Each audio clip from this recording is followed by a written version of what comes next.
رجعت من المصيف امبارح وشفت حاجة ما كنتش متوقعة خالص ان انا اشوفها.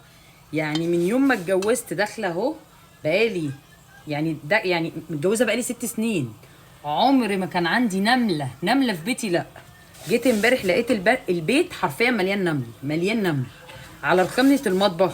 طبعا انا ولا حاطة اكل ولا حاطة اي حاجة، يعني انا مروقة الدنيا ومنضفة الدنيا قبل ما امشي. مفيش اي حاجه كانت متسابه على الرخامه، مفيش اي حاجه في اوضه المعيشه، مفيش اي حاجه في اوضه النوم. انا لا، في نمل في اوضه خالد وفي اوضه النوم في اوضه وفي اوضه المعيشه. انا بصوا كل يعني الصدمه جايه عليها بضحك، عماله اضحك اللي هو جه منين انا ما اعرفش. يعني النمل جه منين ما اعرفش. يعني انا قاعده امبارح على الكنبه لقيت نمله كده ماشيه على دراعي، ماشيه على دراعي كده ماشي، واللي هو طالعه بقى لفين انا ما اعرفش. المهم قمت جايه بقى مولعه النور الكبير، ببص كده لقيت بقى ايه، طابور كده ماشي على الحيطه بقى كمان في اوضه الليفنج، وفي اوضه خالد على السرير، وفي اوضه النوم. المهم طبعا بقى عملت ايه، قلت لمحمد طبعا احنا راجعين امبارح متاخر، يعني راجعين امبارح كده على الساعه 12 بالليل من المصيف، واللي هو راجعين اصلا مهدودين، ما فيناش حيل ان احنا نعمل حاجه.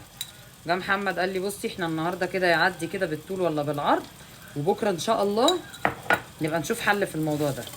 نفضنا الملايه بتاعت اوضه النوم. قلت له انت بتعمل ايه؟ قال لي انا بنفضها. قلت له لا هغيرها خالص. غيرت الملايه، وبعد ما غيرت بقى الملايه نمنا بقى امبارح، ما احنا جايين من المصيف تعبانين. قمت بقى من النوم النهارده بعمل لهم لوبيا، وبعمل لوبيا ورز.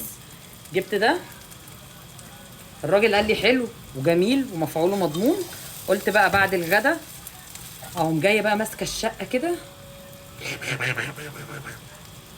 الغريب مش في كده بقى، يعني الغريب ان انا عايزه اعرف منين، هل ده مثلا موسم النمل ولا مش فاهمه. يعني مش فاهمه بجد النمل ده جه منين، خصوصا ان انا بقول لكم انا منضفه البيت مفيش اي حاجه قبل ما امشي. يعني انا قبل ما بنزل من البيت بروح لو حتى رايحه مشوار بكون منضفه البيت وسايباه بصوا زي الفل كده بيلمع، لان انا عارفه ان انا هاجي من بره مش هعرف اعمل حاجه. فمش عارفه ايه سبب ان هو يجي. كلمت ماما الصبح بحكي لها على اللي حصل وكده، بتقول لي بصي انت رشي، وانت بترشي تقولي ايه. قالت لي ايه؟ اقول للنمل ايه؟ قالت لي حاجه اقولها له. قالت لي شغلي صوره النمل، وقالت لي قولي مش عارفه قالت لي قولي ايه. قالت لي كلمه كده اللي هي ولا تاذيني ولا امشي، مش عارفه قالت لي امشي وسيبيني. مش عارفه قالت لي حاجه غريبه كده مش فاكره. طبعا انا ما صدقتش ماما، قلت لها ماما ايه اللي انت بتقوليه ده؟ انا هرش النمل بس، ولا هقول ولا هعمل. بس انا حقيقي اللي يعرف سبب لده يقول لي ايه سبب من ان انا الاقي نمل. والنمل اللي موجود اسود كبير، يعني النمل اللي موجود هبقى اصور لكم لونه اسود، والنمله كبيره مش نمله صغيره، نمله كبيره.